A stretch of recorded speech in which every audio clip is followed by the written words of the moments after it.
Hello, everyone, and welcome to episode 4 of the Whitefield Runners Podcast featuring me, Vinod. And me, Nitin. In today's episode, we are going to discuss the 3 mistakes of Nitin's life. He's made many mistakes, but here are 3 big ones. And it's mostly about his marathon running experiences. 0, 1. Let's get started.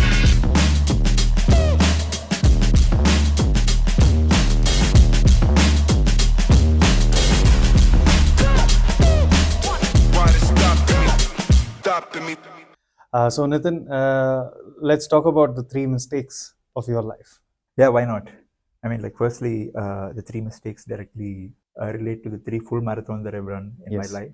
Each full marathon has been a mistake and a learning. Right.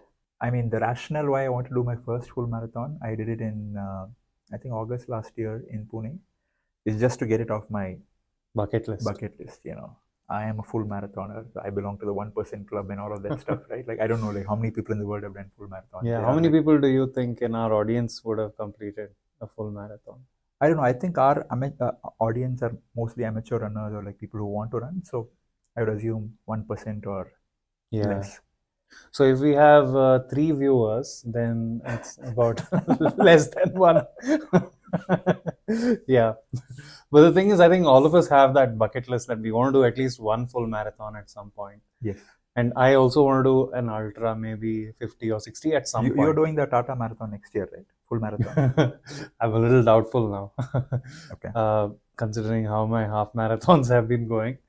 But yeah, at some point I do want to do a full marathon. Yeah, it's definitely on my list, and I'm sure a lot of people have that too. So anything that you have for us will actually be helpful. Yeah. The first mistake for me was not doing the proper training or prep and just directly doing a stunt in the course, right? So firstly, I think the biggest mistake was the location itself. I did zero homework about that. I didn't know that Pune had rolling hills. Okay. I figured out after reaching the venue that it had a 600-meter elevation. Okay. Right, that's like half a kilometer of elevation during the full course, including about 50-60 meter at a stretch, in 400, 500 meter. Straight and I upward. was. So was it a repeating section or? It was 2 loops, so 20 kilometer loops. Two. Firstly, setting the context right. So I took about 7 hours to finish the full marathon. I did not have a timing goal for my first full marathon. I just wanted to. I might be the slowest full marathoner, but I'm still a full marathoner. That was the kind of goal that I had. Yeah. So that 7 hours was roughly 3 hours for the first half and 4 hours for the second half. It was Pune. It was pretty hot, humid, and few other interesting elements was 169 people finished the full marathon. I think around 200 participated. Right. And there were 31 DNF did not finish. 169 people finished, and I was the 169. Okay. And well, you finished. I finished. And there were basically, I think for the last hour or so, there was literally an ambulance which was following me. In fact, I'll probably add a photo in the video where when I finished, there's actually an ambulance taking a turn behind me. Okay. So that was a bit embarrassing. So they were just waiting. They were just waiting for me to finish. And the other thing is that you might be the last one literally for all the different distances combined. Of course. Because half marathon would be, the longest one to complete. Everything, the breakfast counter, etc. was closed. My fellow runner who came with me, Yogesh, he had taken one parcel for me. Otherwise, they had gone back home and they were probably sleeping by the time I finished. So the first mistake was lack of prep. Knowledge of the terrain is one, and even lack of prep. I just wanted to get done with the full marathon without navigating through what needs to be done. Yeah. Right. I was just looking at some stats. I think in the 8 weeks leading up to the full marathon, I had done a total mileage of about 140 kilometers, which averages out to about 17-18 kilometers per week, which is not ideal, right? So you want to be doing at least the full marathon distance on a weekly basis, 35 to 40 kilometers on a weekly basis, at least one long run. At least one long run every time. Yeah. None of that. All of that went for a toss for some reason, and then I just did it. I think that was a big learning. So when you do prepare for your Tata marathon, whenever that is, we will ensure that the 12 weeks leading up to that, you get at least 30 to 40 kilometers Yeah. on a weekly basis, and at least one half marathon distance per week. Yeah, of course. Yeah. And again, I think we discussed this in one of the earlier episodes where you don't need to actually do the full marathon distance before your marathon. Maybe 90% or 85% of that. Yeah, people generally say 28 to 32 kilometers. Okay. Oh, You- that's about 75% maybe, right? Yeah. That's 20, enough. 20 miles or 32 kilometers is what people generally suggest. Okay.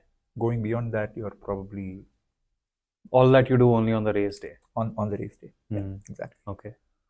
So you want to talk about the second one, or is there anything more from No, the first I think that was it. I think I spoke about the learnings also, the mistake and the learning. Wipro was slightly better. It happened pretty immediately. October 6, 2024. October, yeah. So this was August, and like within 7.5 weeks, I had Wipro. Hmm. The two things that were better were my prep. So I did an average of about 30 to 32 kilometers for the 8 weeks leading up to it. So very that was nice. about 240 kilometers for those 8 weeks. So 30 into 8, 30 multiplied by 8, 240. And I did a few half marathons in terms of like practice, right? So I think at least 3 or 4 half marathons as long runs. Okay. I remember one day you told me in the office, how does it feel to talk to a 20 miler? It didn't even register 20 miles. Yeah. That's 20, 32 kilometers. 32 kilometers. Was that on a weekend or something? Yeah, it was on a weekend. Yeah. Right. Kadugodi Tree Park. So Okay. 4 hours. I think each lap is, I think, 1 and 1.2 kilometers. 1.2 kilometers. Yeah. So about 30 of those. A few of the Whitefield Runners OG gang accompanied me.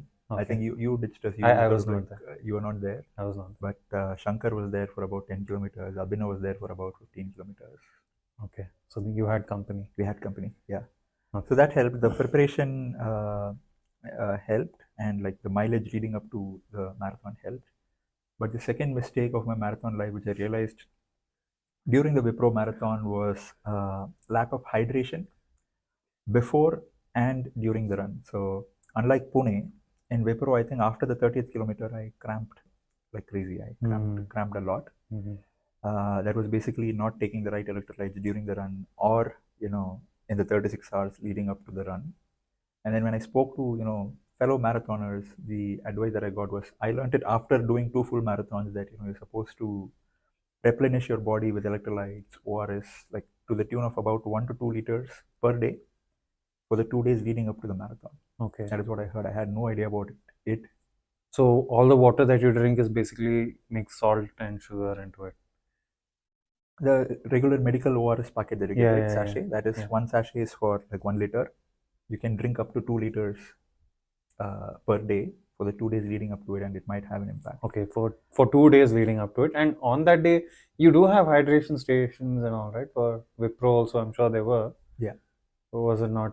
I did not I was not very conscious about it. Okay. Maybe. So sometimes you feel very comfortable during the run. So you don't, unless you sort of like make a note that it's been 30 minutes, 40 minutes, or it's been 3 kilometers, 4 kilometers, I need to take 250 ml. You don't make a mental note of it. You might feel comfortable till you hit the wall, or till you get some cramps, etc. So I think after 30, 31 kilometers, it was a struggle. Wipro was a struggle. I got cramps at least 2 or 3 times. But the biggest learning, which I corrected in the third one, was hydration during and after the run. Right. Okay. So focusing on hydration is the second key point. Yeah. That you learned after your second marathon. Carb loading, there's a buzzword around carb loading for half marathons, full marathons. That I ensured that I hogged like crazy for the 2 days leading up, but not so much on hydration. Okay. So what do you eat before a marathon?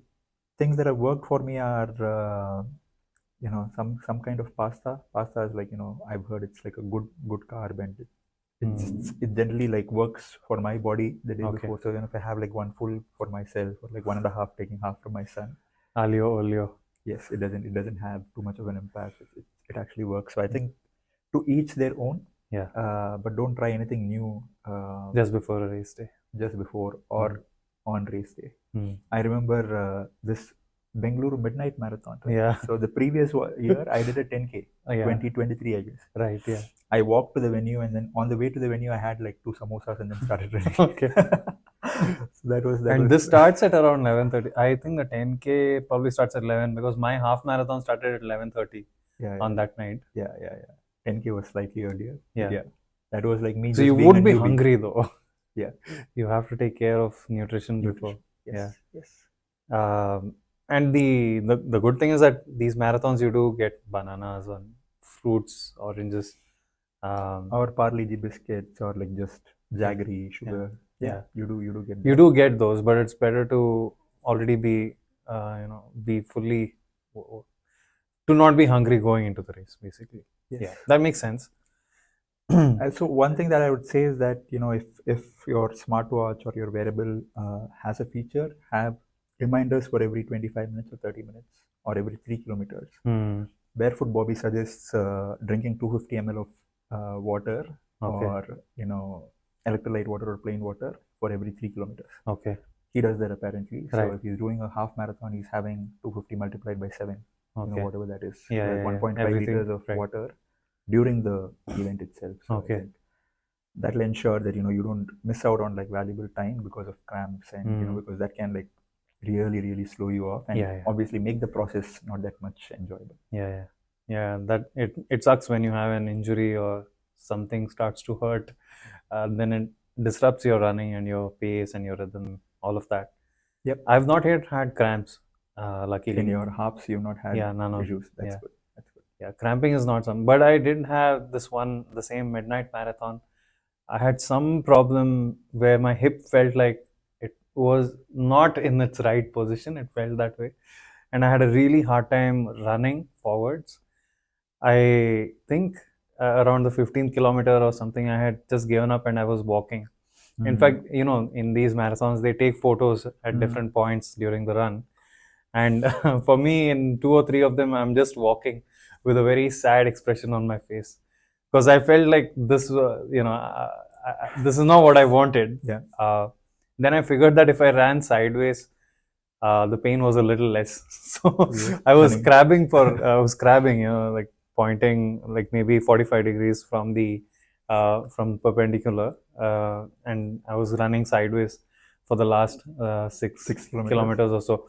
And surprisingly, that's also my best my best half marathon timing is from that. Really? Yeah. That was faster than Bidadi, like what you did. Yeah. Yeah. So that's how bad my Biddi marathon was. So, or how good your midnight marathon was. Still, how much more I could actually improve is what I think there is enough headroom to improve if I train well and all that. So, but we still have 9 more half marathons to go for the year. Yeah.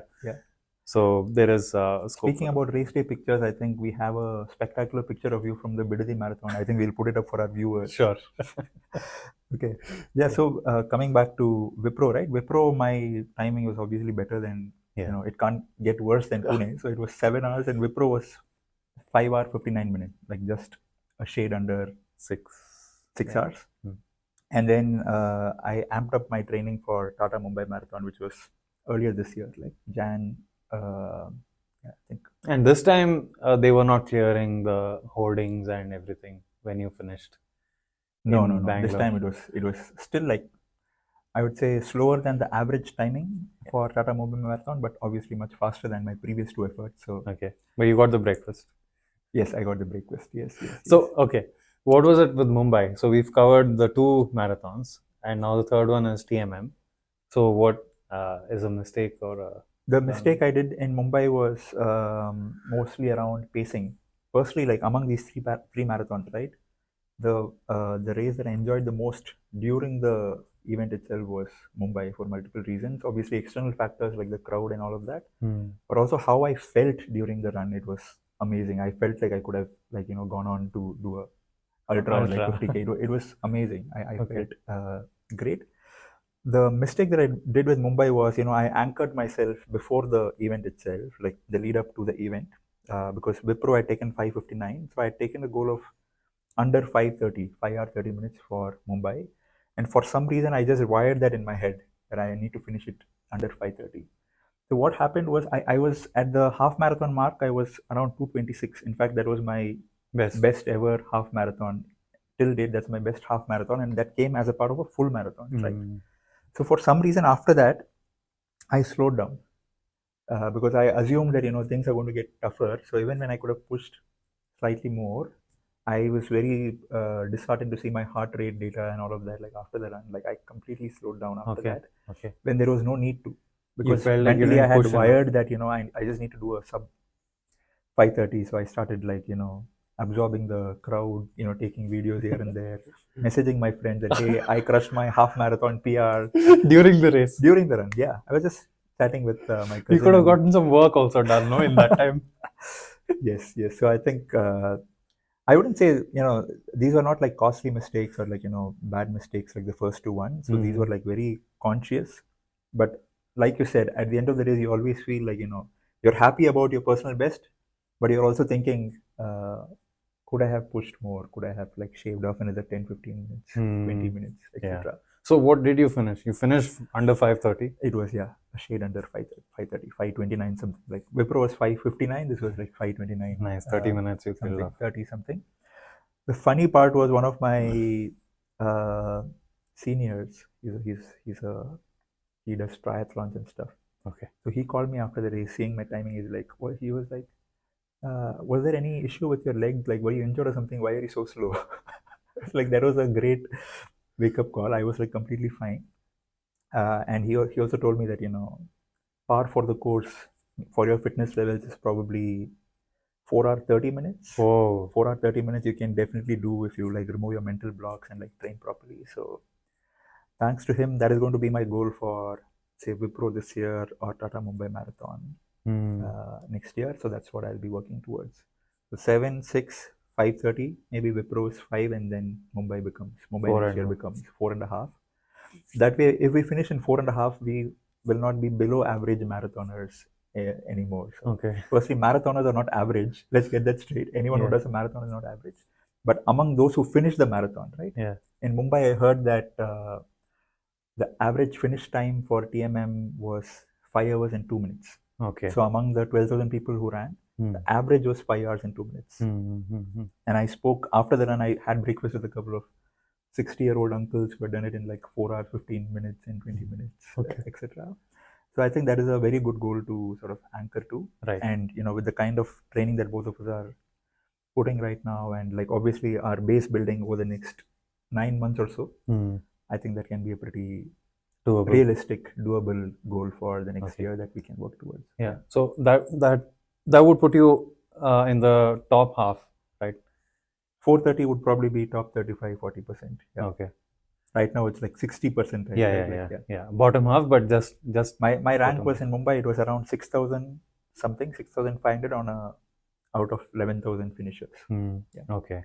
Yeah. You can definitely bring that to say 3.5 to 4,000 something. Yeah. And would you be happy with that? That's the question. My grandmom wouldn't be happy. My grandmom was like, you spent flight tickets and you went all the way there. So did you win a medal? I was like, I didn't win a medal. I finished 6,500 out of 11,000. So it took me a while to explain, this culture about like not winning but participating and like. Right. You're trying to do your own best effort rather than beating everybody else. Yes. Yeah, which is impossible. I mean, these kind of events attract professional runners from Africa also, right? So they are full-time runners. They do, but they have a separate category. Oh, they have a separate. Elite marathons is a separate category. Mumbai was one of the events where both of them happen in parallel. So half of the road is for like amateurs and the half is for elite. Okay. So this normal open one, I think there were some 12,000 runners. Okay. The elite one, there were only about 180 to 200. Okay. It was just breathtaking to watch them fly, go like fly past you, right? Like you blink and you miss kind of thing. And it was great. Mumbai gave you that opportunity because you can just see elites run like next to you. Right. They had a separate road, obviously. Yeah. It was amazing. Yeah. I do find it inspiring to watch them, all the professional runners, because even in say a 10K or while you're trying to do your first loop of a 5K, they are in the second loop already.